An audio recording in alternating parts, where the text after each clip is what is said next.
In the previous video we completed with fertilization, right. आज के lecture में हम देखेंगे सारे चेंजेस जो फर्टिलाइजेशन के बाद होने वाले हैं। So today we will basically deal with post fertilization events. Okay, so the first part in this we will do is formation of morula. Okay, so the first part that we will cover in post fertilization event is formation of morula. Okay, so if you remember, मैंने आपको बताया था जो first cleavage है, the first division is decided by the copulatory path. Copulatory path क्या होता है? It is the path जहां से स्पर्म जो है एंट्री करने वाला है इनसाइड ओवम, राइट, और the egg. And we know जो स्पर्म है वो हमेशा एंटर करता है थ्रू एनिमल पोल, राइट। तो दैट इज वाई जो हमारा फर्स्ट क्लीवेज का पाथ होगा वो होगा from animal pole to vegetal pole. तो if you see this structure is called zygote. So zygote will undergo first division और फर्स्ट क्लीवेज। ओके, एंड हमारे में इन ह्यूमंस जो क्लीवेज का वे है वो कहां से कहां जाएगा? Animal pole to vegetal pole, because sperm always enter through animal pole, right. तो दैट इज वाई जो डिविजन होने वाला है that is from animal pole to the vegetal pole, right. So if you see zygote which was one cell, उसने first division किया तो हमारे पास 2 सेल्स आ गए, right. Now this 2 cells are known as blastomeres, ठीक है। और ये जो ब्लास्टोमियर्स है ना, ये आए हैं बाय अनइक्वल डिवीजन। अगर आप ध्यान से देखो इस स्ट्रक्चर को, एक बड़ा है और एक छोटा है, तो this results because of the unequal division. Okay, unequal division because we have one larger cell and one smaller cell. Okay, because the division was unequal, that is why it resulted into 2 cells of unequal sizes, one larger cell and the other is smaller cell. Okay, now one more important thing, the division phase here is indeterminate, ठीक है। Division is indeterminate. इसका मतलब क्या है?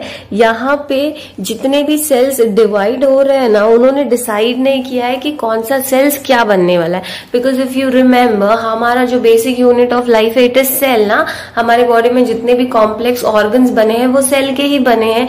तो at this stage जो division है it is indeterminate, which means that कि कौन सा पार्ट क्या बनने वाला है वो अभी पता नहीं है। एंड यहाँ पे कोई भी सेल जो है, सिंस नो सेल्स और नो पार्ट हैव डिसाइडेड कि वो कौन सा ऑर्गन का पार्ट बनने वाला है, तो यहाँ पे कोई भी सेल जो है अभी कुछ भी बन सकता है। It have ability to grow into a total organism, right. That is why it is known as totipotent. Totipotency का मतलब क्या है? एक सेल के पास कैपेबिलिटी होती है कि वो पूरा एंटायर ऑर्गेनिज्म में डेवलप हो सकता है।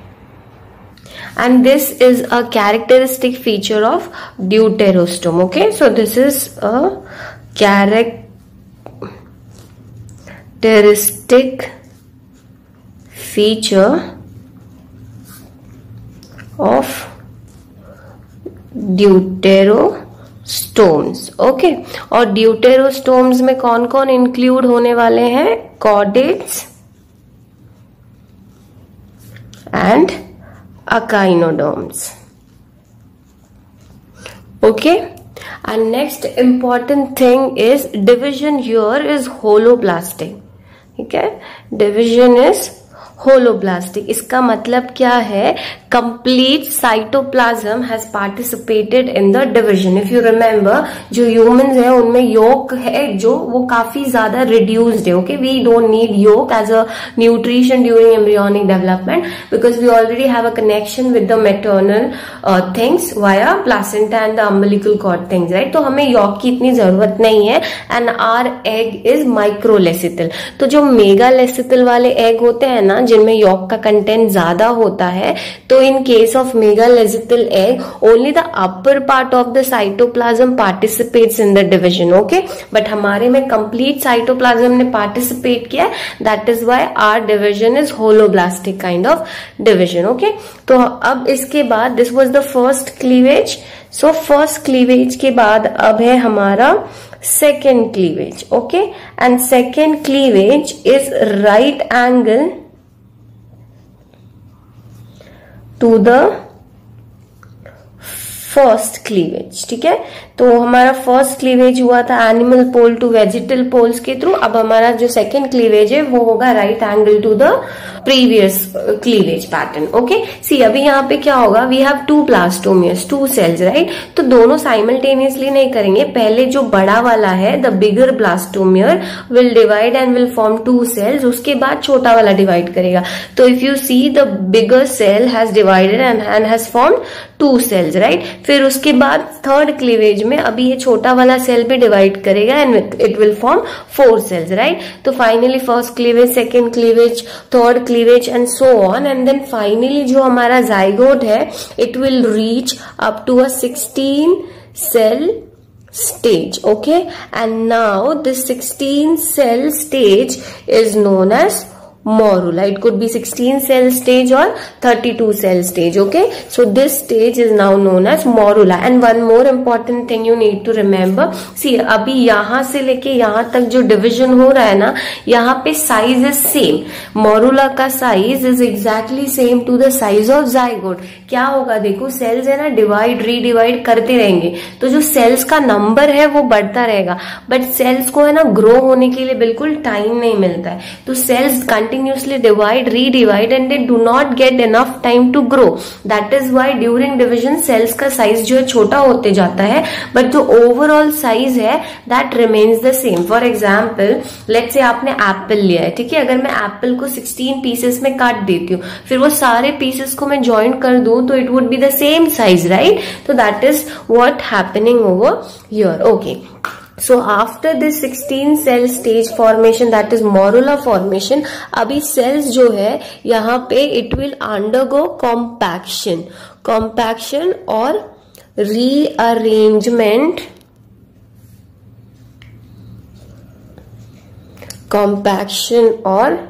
rearrangement of cells. What is going to happen in compaction, जो साइड के सेल्स है ना, साइड के ये can you see the peripheral cells, so the peripheral cells becomes flat, okay, और बीच में बड़े सेल्स आके अरेंज हो जाएंगे। So this is basically the compaction और rearrangement of cells, okay. So morula was the first event जो हमने अभी कवर किया, and also one of the most important thing you need to remember, zygote formation से लेके अभी तक जहां तक हमने किया है, जो हमारे ओवम के 3 लेयर्स थे ना, if you remember, corona radiata, zona pellucida and vitelline membrane, all those membranes are still intact. तो यहां तक भी अभी वो सारे लेयर्स प्रेजेंट है, okay. So what happens, you know, as soon as the morula is formed, ठीक है, मोरुला जो है after formation of morula the next stage we will see is blastula stage, okay. So basically after 3 days of fertilization morula reaches uterus, okay, and it results into formation of many cells that are known as blastomeres. If I explain you in a diagrammatic way, so let's say this is fallopian tube and we know ampulla is the site of fertilization, right? और यहाँ पे आके बहुत सारे sperm approach करेंगे and यहाँ पे जो है हमारा जाइगोट बन जाएगा, ठीक है। आफ्टर जाइगोट हमें क्लीवेज देखने मिलेगा, फर्स्ट क्लीवेज, राइट, फिर फर्स्ट क्लीवेज के बाद third cleavage, fourth cleavage, right, and finally morula यहाँ पे आके बन चुका है।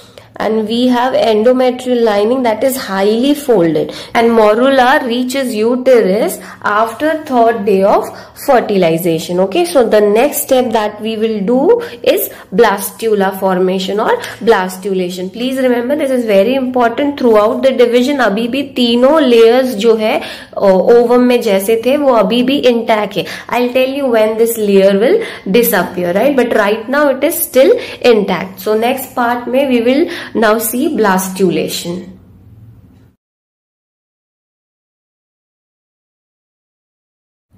So morula reaches uterus after the third day of fertilization, right? After morula, there is formation of blastula or blastocyst, and this process is also known as blastulation. So formation of blastula from morula is known as blastulation. Okay. So see, क्या होगा? Let's say if this is the endometrium, and the endometrium is highly folded, we know, right? Endometrium is highly folded and it is glandular because of the hormone estrogen and progesterone. So morula अब हमारा जो है अब यहाँ तक पहुंच चुका है. फिर उसके बाद क्या होने वाला है? ये जो morula है, after morula there is formation of blastula, right? तो basically the morula comes in contact with the uterine wall, that is endometrium. Okay, so morula comes in contact with endometrium and it enlarges. So क्या होगा अभी यहाँ पे? जैसे ही morula अब uterine wall के contact में आएगा, दैट इज द एंडोमेट्रियम, जो साइज है अब वो इंक्रीज होने लगेगा. हमने क्या देखा था? मोरुला फॉर्मेशन तक जो जाइगोट की साइज है और मोरुला की साइज है, it remains the same. But as soon as morula comes in contact with the uterine wall, that is endometrium, its size increases. Okay, अब ऐसा क्यों होने वाला है? बिकॉज जो मोरुला है वो अभी नरिशमेंट लेने वाला है from the endometrium, and we know endometrium is highly vascularized and glandular है, मतलब it is going to release some kind of secretion. So basically let's say if this is endometrium का wall and हमारा जो blastula है, I told you compaction के बाद you will see structure something like this. So जो बाहर के cells है which look flat like are known as micromeres. Okay, and जो अंदर के लार्जर सेल्स है are known as macromeres. And this macromeres and micromeres are basically blastomeres. Okay, जो cell divide and redivide करके न्यू फॉर्म हो रहे हैं, that are known as blastomeres. Okay, और ये वाला जो लेयर है, this layer is endometrium.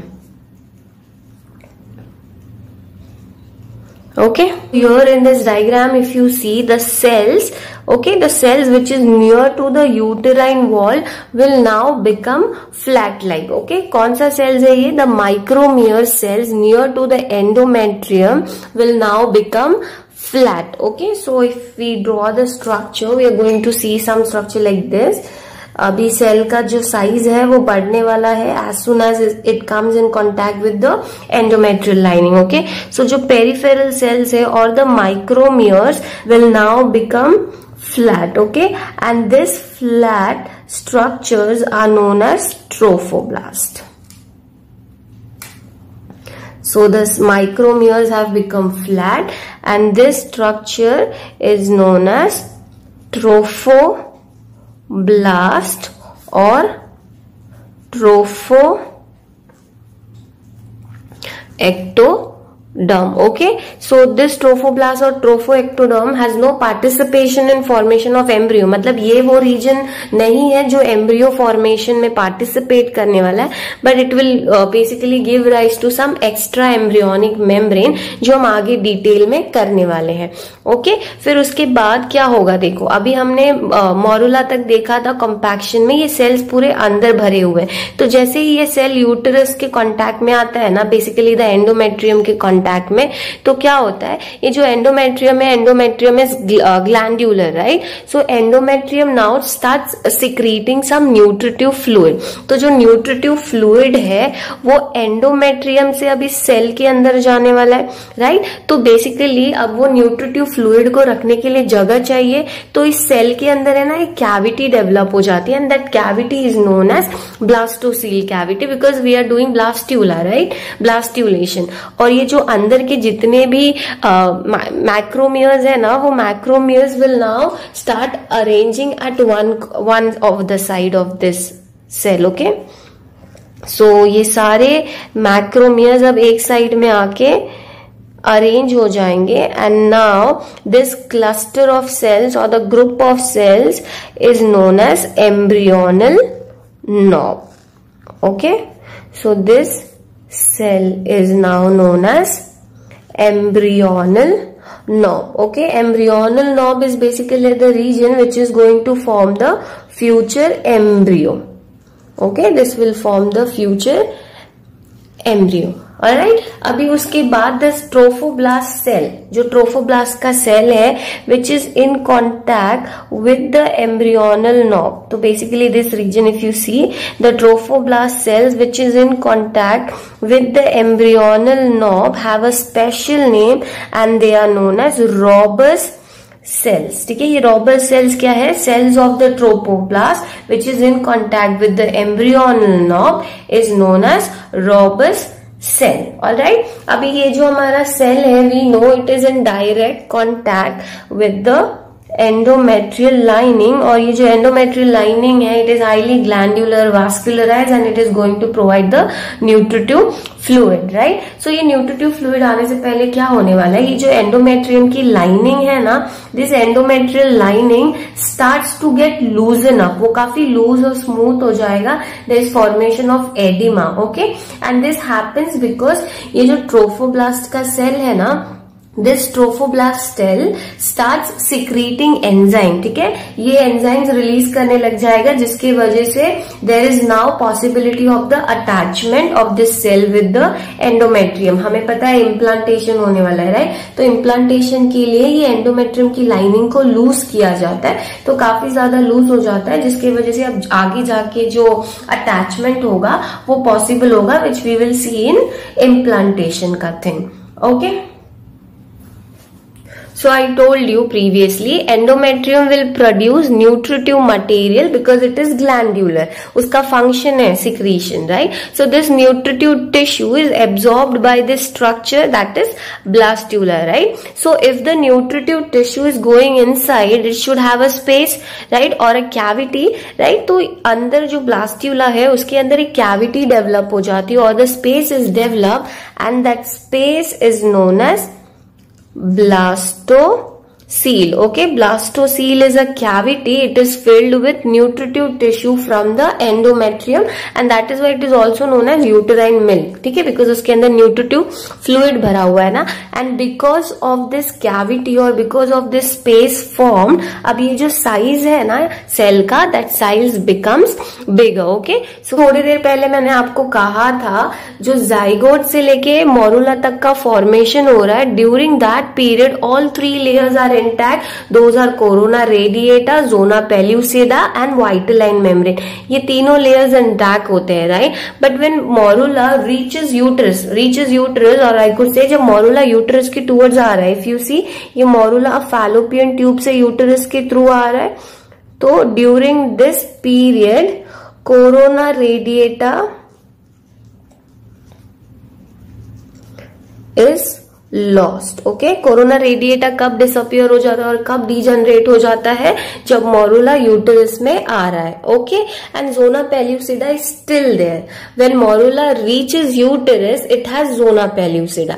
When morula is converted to blastula, जब मोरुला ब्लास्ट्यूला में कन्वर्ट हो जाएगा तो zona pellucida is lost and we know the reason. Due to the cavity has appeared, right, and due to formation of cavity inside this cell, the cell का size has been increase ना, तो because of the overall increase in size even zona pellucida now has been lost. Okay, so at this end this is the time where zona pellucida breaks. This is very important. Okay, zona pellucida कब टूटता है, जब morula convert होता है into blastula. If zona pellucida breaks and zygote divides into two part, it will result और it will give rise to monozygotic twins. उसका मतलब क्या है, अब जैसे ही जोना पेल्यूसिडा निकल गया तो जो अंदर सेल डिवाइड कर रहा है ना, जो ब्लास्ट्यूला के स्टेज में, लेट्स से बाय चांस अगर ये जो सेल है, लेट्स इसमें से जोना पेल्यूसिडा तो निकल चुका है, अगर ये जो सेल है ये ऐसे दो पार्ट में टूट जाएगा ना, तो अब ये दो पार्ट जो है अलग अलग एम्ब्रियो बनेगा